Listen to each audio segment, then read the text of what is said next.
Hey guys, thanks for tuning in. You're watching me and Christiana, where I am a public servant by day, cosmetology rock star by night. As you can see, my hair is different than it normally is. But enough about hair. I have been missing in action for a little bit. I started a new position earlier this year. I also had to cease operations for the salon suite that I was operating, which kind of took a lot out of me. But in addition to that, I had a family emergency because someone had ran a red light and hit my mom in a car accident. And it was so odd how things occurred because I was at work and normally I have my phone on, and this particular day my alarms just kept going off on my phone, so I turned it off, and I normally never turn off my phone. So my phone was off, and I got to work, and it's so funny. My mom works at the same place as I do, just in different offices, and her supervisor came over to my area and asked me where was my mom, and I says, "Oh, she's here." And then she says, "No, she's not. Your mom didn't come to work today." And I'm like, "What do you mean?" And then they started asking me questions, like probing questions, like, "Well, when is the last time you talked to her?" And then it dawned on me, like, "Oh, okay. I did turn off my phone. So let me check my phone. Maybe I have messages on my phone."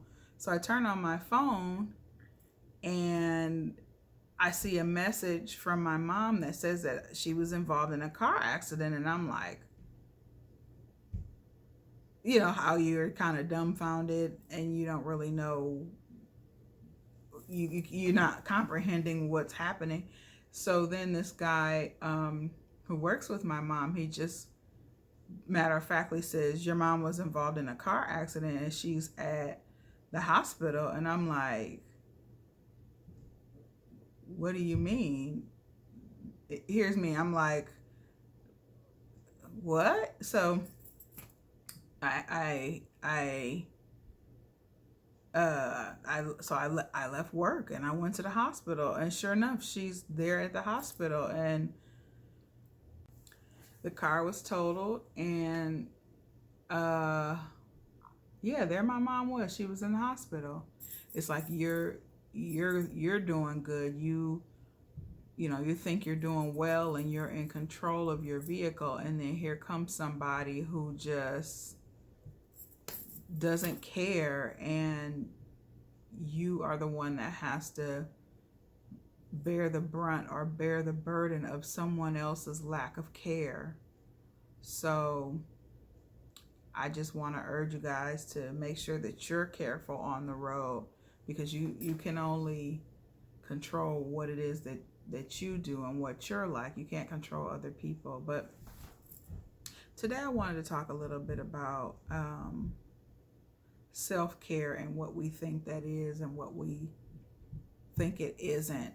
You know, I'm an overthinker, and for me, that overthinking, I think a lot of people in my family are overthinkers.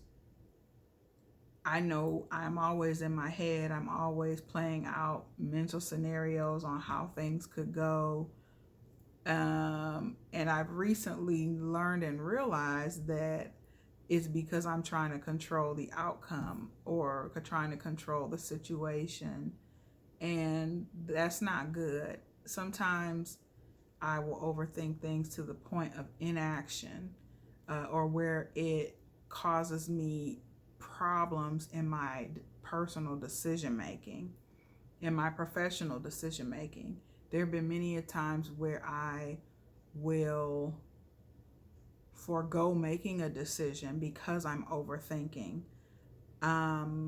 Overthinking is the reason why I had such trouble trying to decide what it was that I wanted to be doing when I grew up. Overthinking is the reason why I took all the prerequisites for nursing school and never applied for nursing school, because I was so much in my head that I talked myself out of something that I wanted to do. And let's see, what else? Overthinking is the reason for switching majors many times in college. Overthinking is the reason why I have neglected different things that I wanted to do for myself, or different activities that I wanted to participate in. It is because of overthinking. I keep going over in my mind potential scenarios, and going over those potential scenarios in my mind frequently has me talking myself out of my goals and dreams.